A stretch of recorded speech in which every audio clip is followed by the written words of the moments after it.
Welcome everyone to our channel loud and clear. आज के module का नाम भी लाउड एंड क्लियर है, बहुत स्पेशल मॉड्यूल है आज का।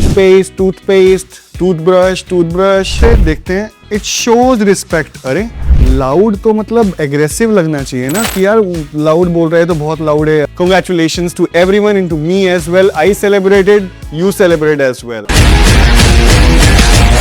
Greetings, नमस्कार, welcome everyone to our channel loud and clear.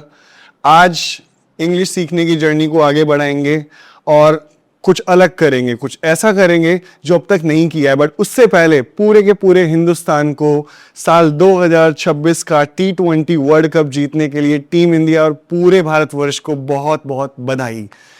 Congratulations to everyone and to me as well. I celebrated, you celebrate as well. Okay, वापस आते हैं हमारे आज के मॉड्यूल पे। आपको मालूम है चैनल का नाम क्या है? Loud and clear. ओके, उसी तरीके से आज के मॉड्यूल का नाम भी लाउड एंड क्लियर है। बहुत स्पेशल मॉड्यूल है आज का, क्योंकि अब तक हम बहुत कुछ ये सीखते आए हैं कि हमें क्या क्या करना है, लेकिन आज हम ये भी सीखेंगे क्या नहीं करना है। ओके, लेकिन आज का जो चैप्टर है लाउड एंड क्लियर, इससे क्या समझ में आएगा हमें कि हमें जो बात करनी है वो लाउड करनी है और वो क्लियर करनी है। तो लाउड का मतलब क्या होता है? लाउड का मतलब फास्ट नहीं होता कि बैक टू बैक बोलना, बार बार बोलना, लगातार बोलना। लाउड होता है ऊंचा। ओके, ऊंचा किस लिए बोलना? ताकि क्लैरिटी आए। जितना ऊंचा बोलेंगे, साफ बोलेंगे, उतनी क्लैरिटी आती है। ग्रामर वगैरह सब सीख रहे हैं, सब कुछ बेटर है, बट अगर बोलने का तरीका नहीं जानते तो कोई फायदा नहीं होगा सीखने का। आज हम यही सीख रहे हैं कि हमें बात कैसे करनी है और हमारा बोलने का तरीका क्या होना चाहिए, लय क्या होनी चाहिए, कहाँ रुकना है, कहाँ पॉज लेना है, कहाँ चलना है। ओके, तो आज हम सीखेंगे लाउड एंड क्लियर में कि लाउड एंड क्लियर होना चाहिए। लाउड मतलब एग्रेसिव नहीं, ऊंचा। बस आपकी आवाज में आपकी पिच हाई होनी चाहिए।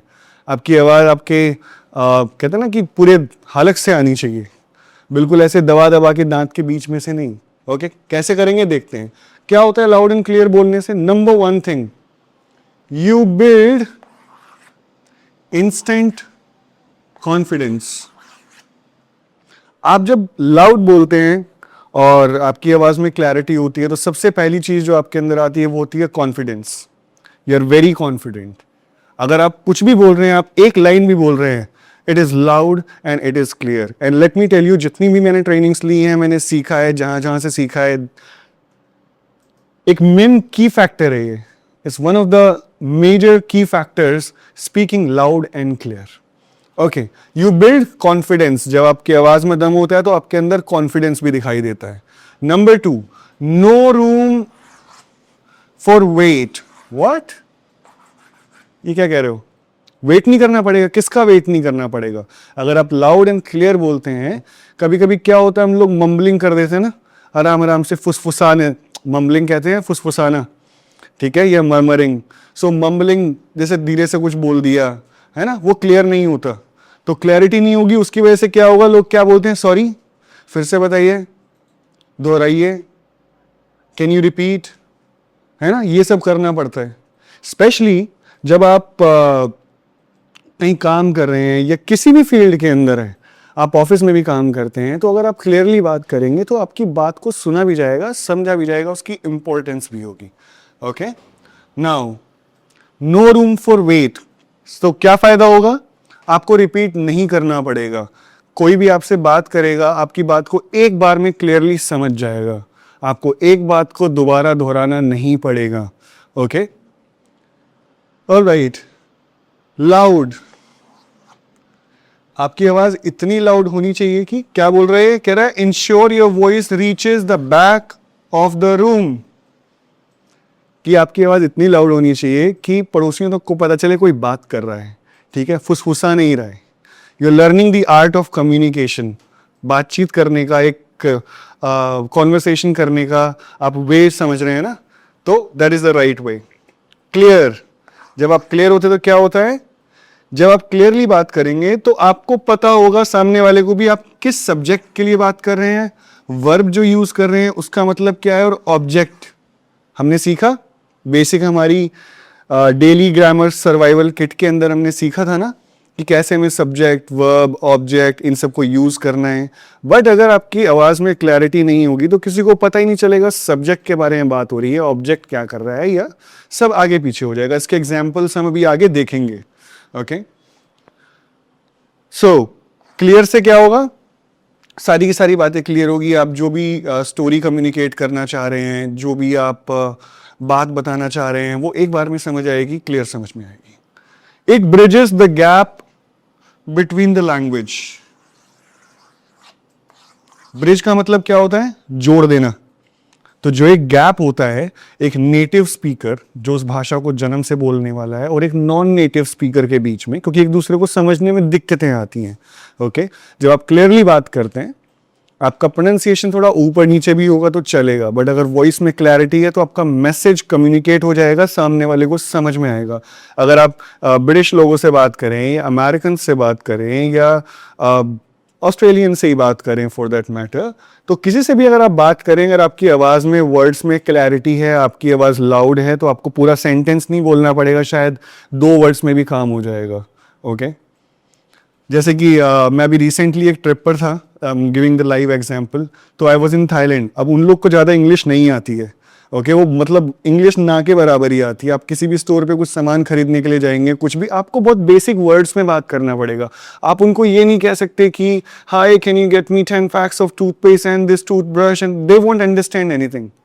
You just have to use basic words. Toothpaste, toothpaste, toothbrush, toothbrush. Okay, that way. Just basic words, but loud and clear. All right? तो लैंग्वेज के बैरियर को और लैंग्वेज के गैप को खत्म कर देता है, फिल कर देता है, उसको ब्रिज कर देता है, एक दूसरे से जोड़ देता है। This is the biggest benefit of speaking loud and clear. और क्या होता है इससे, देखते हैं। It shows respect. अरे लाउड तो मतलब एग्रेसिव लगना चाहिए ना, कि यार लाउड बोल रहा है तो बहुत लाउड है यार ये बंदा, तो एग्रेसिव लगना चाहिए। बट ये कह रहे हैं कि इट शोज रिस्पेक्ट। कैसे? जब आप क्लियरली बात करते हैं तो आप सामने वाले जो आपको सुन रहा है, जो अपना टाइम दे रहा है, आप उसको एक बार में अपनी बात को प्रॉपरली रख रहे हैं और आप वहां पे पॉज लेके वेट भी कर रहे हैं। तो इससे पता चलता है कि आप कितना रिस्पेक्ट कर रहे हैं, आप इग्नोर नहीं कर रहे हैं, कुछ वर्ड बोल के नहीं निकल जा रहे हैं, आप प्रॉपर कॉन्वर्सेशन कर रहे हैं। Okay, so learn this thing, this is the biggest art. It shows respect. इससे पता चलता है कि आप जिससे ही बात कर रहे हैं उसको कितना रिस्पेक्ट देते हैं। Okay, all right. अब मैं आपको कुछ तरीके बताता हूं जिसको आप प्रैक्टिस कर सकते हैं। इनको अगर आप प्रैक्टिस करेंगे तो आपकी आवाज लाउड भी हो जाएगी और क्लियर भी हो जाएगी। तो first of all, speak from here, from your tummy, not from your throat और teeth. Okay, so first formula, open your mouth. मुंह खोल के कभी मत बोलो। Okay, open your mouth. जो भी भाषा आप बोलते हो, हिंदुस्तान के अंदर ऑफिशियली लगभग 1600 लैंग्वेजेस आज की डेट में एक्टिव है। ओके, जिस भी भाषा को आप बोलते हो, मुंह खोल के बोलना शुरू करो। हिंदी बोलते हो तो खुल के बोलो। ओके, डोंट थिंक कि सिर्फ इंग्लिश को ही हमें लाउड बोलना है, बाकी हम निकल जाएंगे। नहीं, the way you do one thing, the same way you do everything. जिस तरीके से आप एक काम करते हो, उसी तरीके से हर एक काम को करते हो। आपको अपना पैटर्न बदलना पड़ेगा। Alright, open your mouth, make sure, don't speak through your teeth. है ना, ऐसे नहीं जाना कर लेंगे, okay let's see, no, never that way. Okay, slow down. Slow down. Slow down means give your verbs and subject space to breathe. आप जो sentence बोल रहे हो, जैसे कि आपने कहा कि गीता ने कल पुलाव खाए। ओके, तो गीता ने कल पुलाव खाए, तो आपने एक एक वर्ड को प्रॉपर गैप दिया, वेट किया, उनको सांस लेने का टाइम दिया। ऐसे नहीं बोलते बोलते बोलते चले जा रहे हैं। रेट ऑफ स्पीच को भगाना नहीं है। आपको एक चीज को समझना पड़ेगा, इंग्लिश भाषा के अंदर और हिंदी भाषा के अंदर एक फर्क है। इंग्लिश जो लोग बोलते हैं, जो नेटिव स्पीकर है, उनकी स्पीड नॉर्मली 60 से 80 वर्ड्स पर मिनट की होती है, और हम जो हिंदी बोलते हैं, हमारी स्पीड 100 से 120 वर्ड्स पर मिनट की स्पीड होती है। इसका मतलब क्या है, हमारी नेचुरली स्पीड ज़्यादा है। उसी स्पीड में इंग्लिश बोलेंगे तो सारे वर्ड्स मिस कर देंगे, क्लैरिटी नहीं आएगी, पॉज नहीं आएगा, सांस लेने का सेंटेंस को टाइम नहीं मिलेगा, आपका सब्जेक्ट वर्ब और ऑब्जेक्ट सब वहां आपने सीख भी लिया, आप समझ भी आ गया, आप कह रहे हो मैं अभी भी नहीं बोल पा रहा हूं because you are not loud and you are not clear. Is that clear? Awesome. And most importantly this is my favourite part. अगर मैं इंग्लिश सीखा हूं तो इस एक चीज ने मुझे सबसे ज्यादा हेल्प की है. Respect each word. एक एक शब्द को पूरी रिस्पेक्ट दो. ओके हर एक शब्द को बनाया गया उस भाषा की इन्वेंटरी के हिसाब से, कोई बहुत सोच समझ के रखा गया होगा ना. कोई भी वर्ड यूजलेस नहीं होता.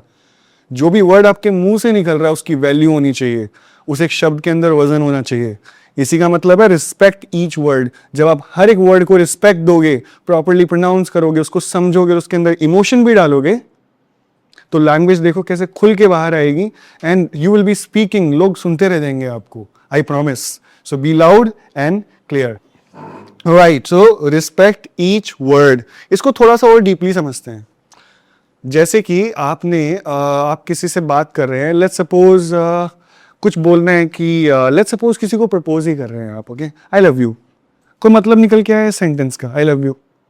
नो ना, you have to feel it ना, I love you. Now response भले नो आए चप्पल आए उससे फर्क नहीं पड़ता. You be loud and clear and respect that word love.